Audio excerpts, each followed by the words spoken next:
Hello, everyone. Welcome to the practical course of Warehousing and Distribution Management. In this course, we will learn how to create a warehouse receiving plan. The warehouse supervisor at Wanchitong Logistics Center received a warehouse entry notice from a supplier, as shown in the table below, and passed it on to Xiaolu, the warehouse manager. Let Xiaolu develop a warehouse receiving plan based on this.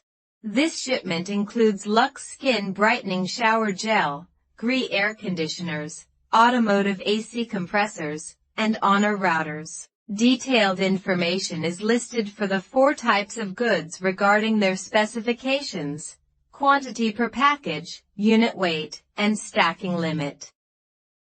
According to this warehouse entry notice, how should Xiaolu create a warehouse receiving plan? First, we should clarify the properties and storage requirements of the goods received. Therefore, Xiaolu analyzes the incoming goods, understanding the variety, specifications, quantity, packaging, unit volume, arrival time, storage period, physical and chemical properties, storage requirements, etc., of the incoming goods. According to the properties of the goods and the items, storage location planning, customer requirements, and other practical considerations, determines that the properties of the items are all ordinary goods, specifically categorized as daily chemicals, home appliances, auto parts, and electronic products. Plans to store Lux Skin Brightening Shower Gel in the high bay racking area. GRI air conditioners are stored in the quality storage area. Automotive AC compressors are stored in the automated storage area. Honor routers are stored in the dense storage area.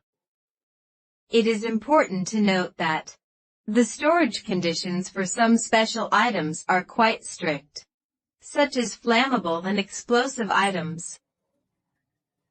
The fire resistance rating of the storage location must not be lower than level 2. For highly hazardous flammable and explosive materials, such as gases, spontaneously combustible materials, and low flash point liquids, should be stored in a warehouse with a certain fire-resistant construction. The temperature of the storage environment generally needs to be controlled below 35 degrees Celsius. Relative humidity is no greater than 80%. To avoid fire or explosion caused by high temperatures, toxic goods warehouses should be kept dry and ventilated, and the fire resistance rating of the warehouse must not be lower than level 2. Toxic substances should avoid direct sunlight and exposure. Keep away from heat sources, power sources, and fire sources. The storage temperature for radioactive materials should not exceed 30 degrees Celsius, and the humidity should not exceed 60% to maintain their stability. Storage areas should have adequate shielding to minimize leakage and exposure. Step 2. Xiaolu needs to allocate the storage locations. There are many common methods for allocating storage locations. The first method is to allocate locations based on turnover frequency. Sort the goods by turnover frequency from highest to lowest. Then divide the sorted list into several segments. Goods within the same segment are treated as the same category. Allocate storage locations to different categories of goods. For example, goods are divided into 3 categories, A, B, and C, based on turnover frequency or material flow. Category A represents the fastest moving goods. Category B represents the second fastest moving goods. Category C represents the slowest moving goods.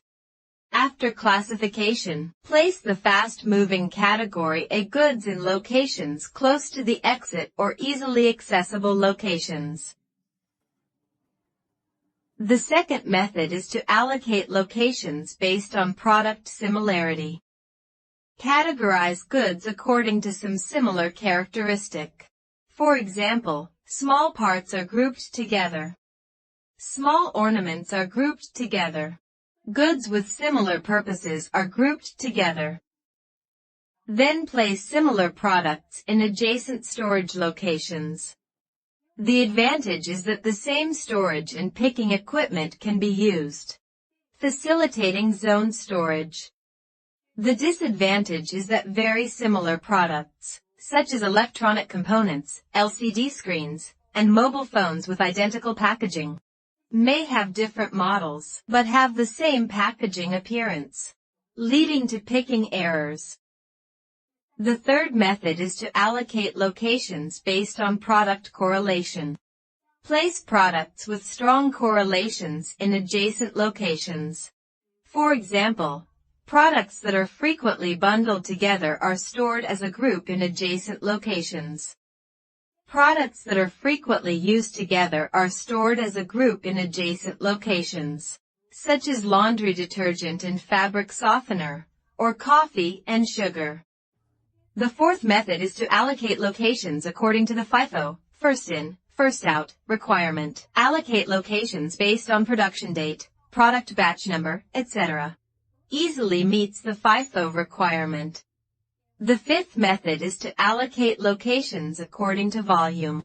Consider the size of the goods and the shape of the stack formed by similar goods, in order to provide suitable space to meet a specific requirement.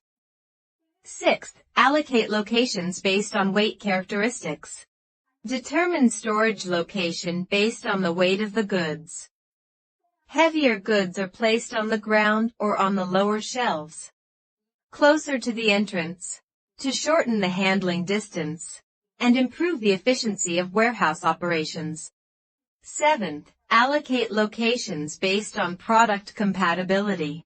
Compatible goods are placed in adjacent locations, while incompatible ones cannot be stored next to each other, such as acids and bases, low and normal temperatures, high humidity, and dryness.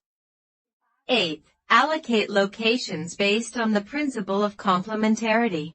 Goods with high substitutability are placed in adjacent locations, so that one product can be substituted for another when it's out of stock.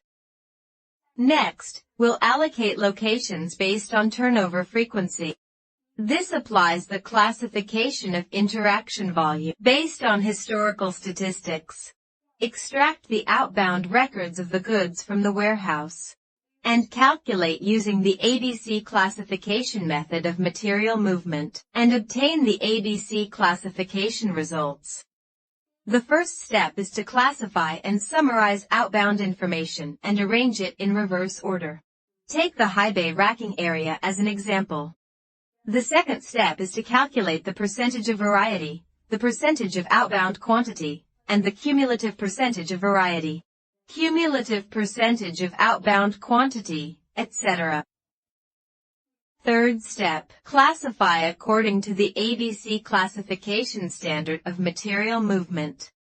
A-class products have a high outbound frequency and are placed near the exit and on the bottom layer. B-class is the next most frequent. C-class products have a low outbound frequency and can be placed in a slightly out-of-the-way location. Next, we need to prepare the storage locations. First, prepare the locations in the high bay warehouse. Lux Skin Brightening Body Wash is classified as A-class goods in the high bay racking area, so choose the bottom location for storage.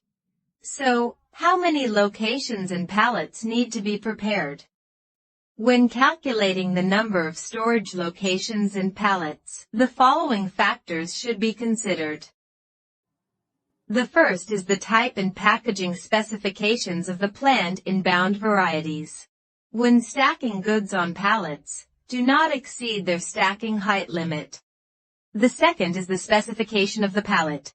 The safe operating requirements for pallets are not to exceed the pallet's load-bearing capacity, or the pallet boundaries. The third is the design specification of the shelf location. the size and load-bearing capacity of the location. The fourth is that forklift operations require a safe operating distance. Fifth, the skill level and techniques of the operators. Okay, this course is over. Thank you.